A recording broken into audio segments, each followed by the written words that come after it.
everyone. Welcome to the Ozark Outpost in Dixon, Missouri. This is going to be Germany and the Soviet Union, July 44. To start off, the Latin America roll came up Falkland Islands. So as you can kind of see there,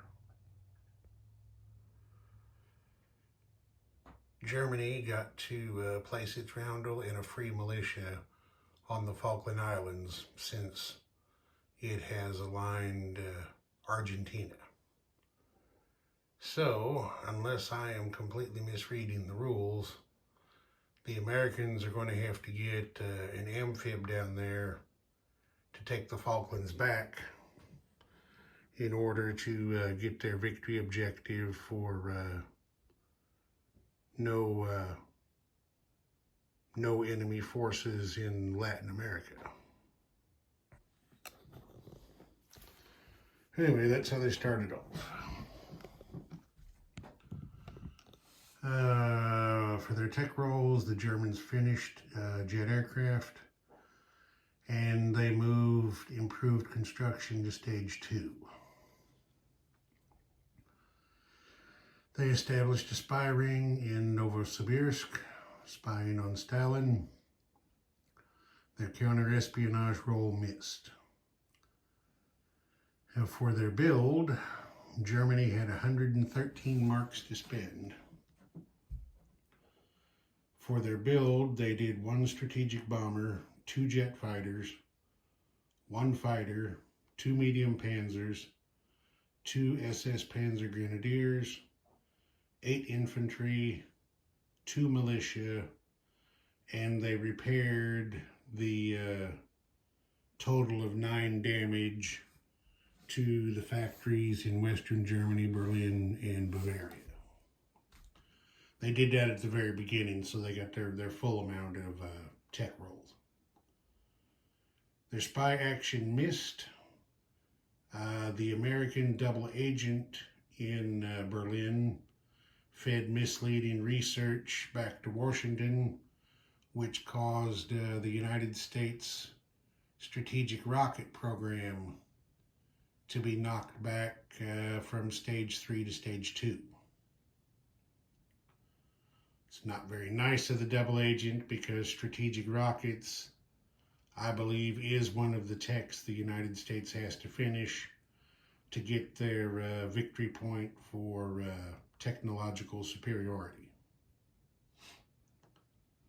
Okay, then the Wehrmacht went on the move. All right.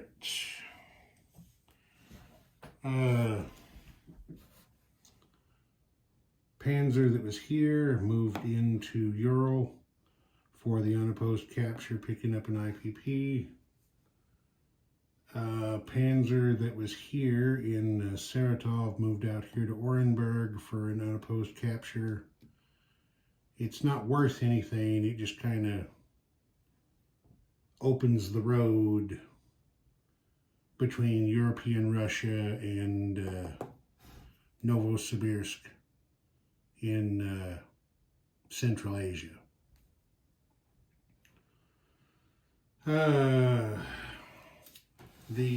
Can you see it? Not completely. Okay, there we go. The 2 Fallschirmjägers that were here in Western Kazakhstan split up. One captured Kazakhstan, Turkmenistan. The other captured northern Kazakhstan. Unopposed attacks, again, they're not worth any money. However, taking these 2 territories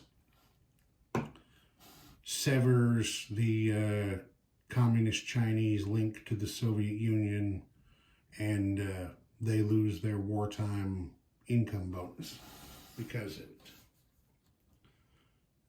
Not that the Soviets would be able to lend lease them anything, but that link is now severed as well.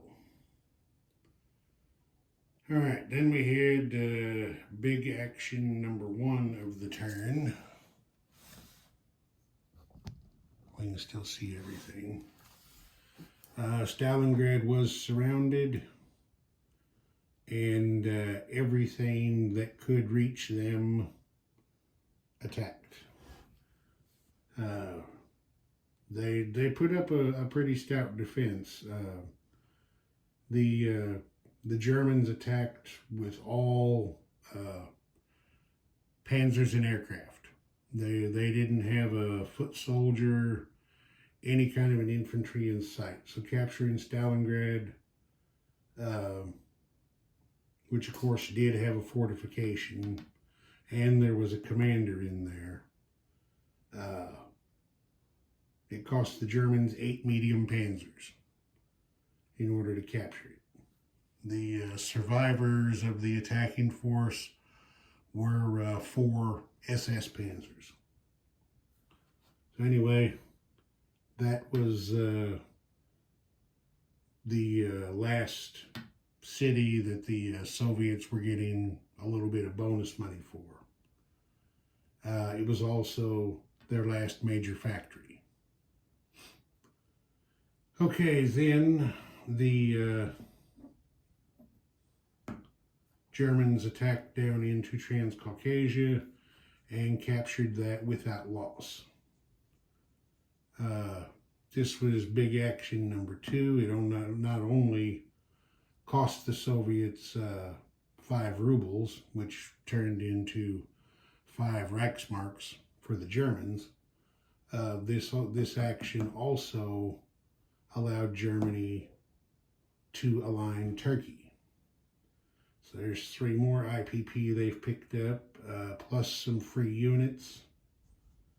The Germans now control the Bosporus and the Dardanelles. It's what on the map is called the Turkish Straits, access into and out of the Black Sea. But now Germany is in a fairly good position to try to threaten Britain's source of oil in Iraq and southern Iran.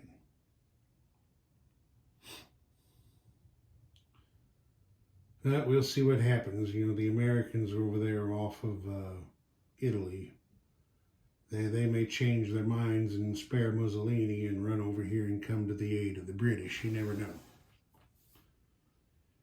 All right, then over here, that pesky U-boat that's hanging on after all the others have been done in, moved 2 spaces up to here and raided the junction of the New York, Rio, and Caribbean lines. He hit for 3 damage, all of which was put on the New York, Rio line, which is the maximum it can take. So $3 away from the Americans.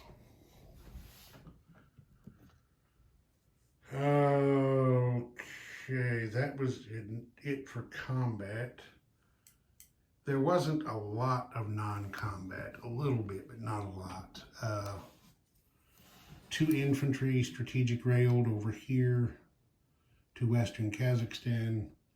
That commander strategic railed down from Leningrad. Of course, remember the commander doesn't affect strategic rail capacity, so it wasn't. It was a legal move, is the point I'm making. Strategic bomber moved up from Oral-Kursk to western Kazakhstan so that he can be in position to bomb factories in Novosibirsk next turn. Two of the medium bombers who flew across the Black Sea in case they were needed to take Transcaucasia, non-combat moved on up here to western Kazakhstan so they can be used against Novosibirsk.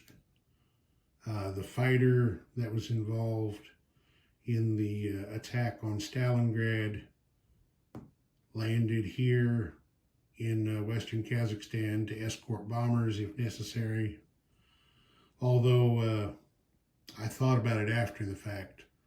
The Soviets don't have any oil, so they're not going to be able to build any aircraft, because that's in the oil wars rules.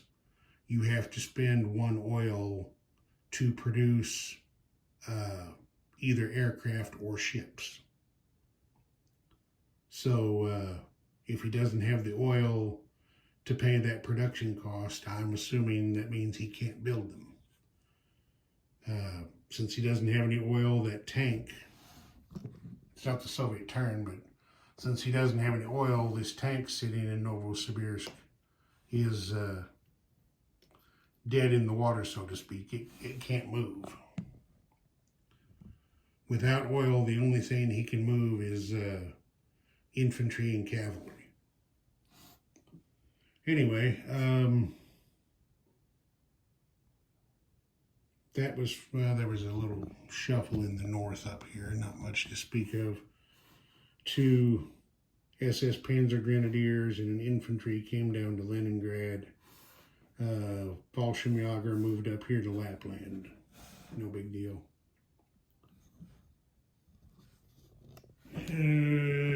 Over here, 2 infantry from Romania moved to Yugoslavia. That was it there. 1 infantry from Western Germany went to Holland, and then Blue Division went to Western Germany, and of course they get a Blue Division every turn. The build all went in over here just about. Strategic bomber, 2 jet fighters, and I think a couple of infantry to Western Germany. Fighter, looks like 3 infantry and 2 SS Panzer Grenadiers to Bavaria. A couple of mountain infantry to Bohemia. A couple of panzers to Romania. There were 2 infantry went down here to Buenos Aires, and then a militia to Paraguay and a militia down there at Patagonia.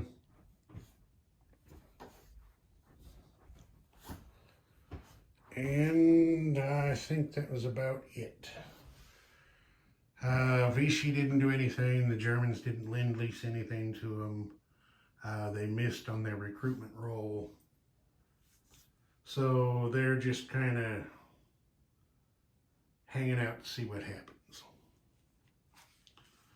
Okay, the Soviets, of course, as I said before, I'll pull back over this way and give you kind of a better view of what the Soviets have left. As I said before, the Soviets lost their last major factory, so no tech rolls. Their spy roll missed.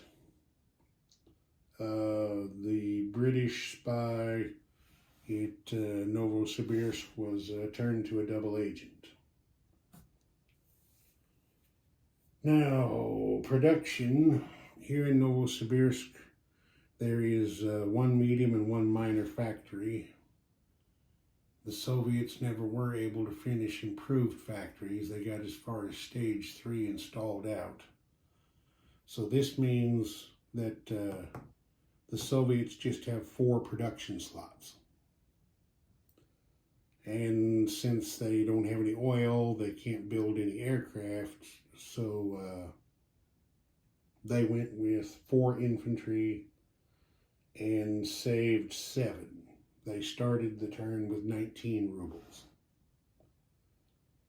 They didn't do any combat. They didn't do any non-combat moves. I mean, where are they going to move to? Who are they going to attack? They're just going to weaken themselves.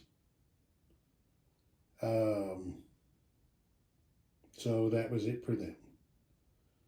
They don't collect any oil. They don't have any oil reserves left anyway. And the Soviets collected 4 rubles. That's what their income is down to. Novosibirsk is worth 3. And who is this here? Buryatia here is worth 1. You can't quite see it. There it is. That one's worth 1. That's all the territories of any value they have left.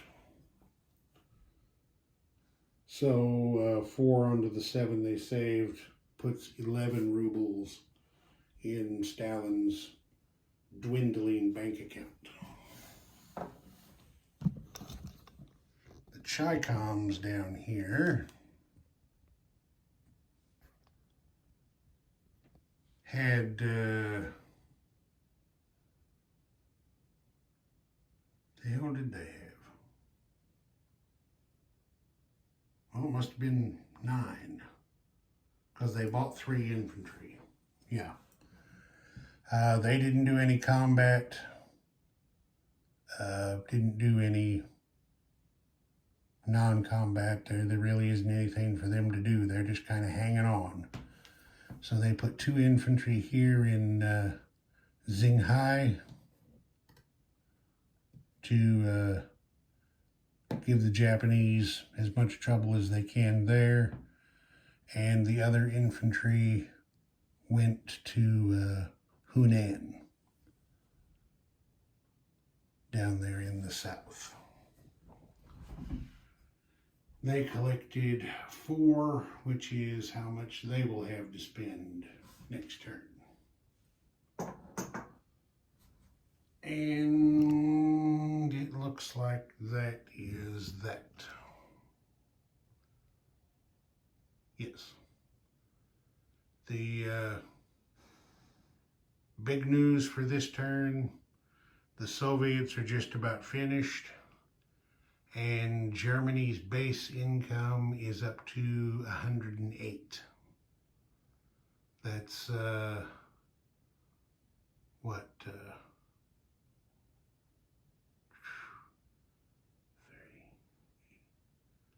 That is 39 more than the Americans are collecting in base income every turn.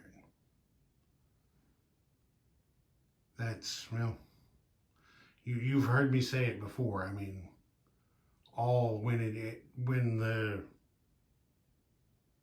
when everything else is stripped away, all wars come down to basic economics. Whoever has the money is going to win because they can afford to build the weapons. We'll see how it turns out. Ozark Outpost, over and out.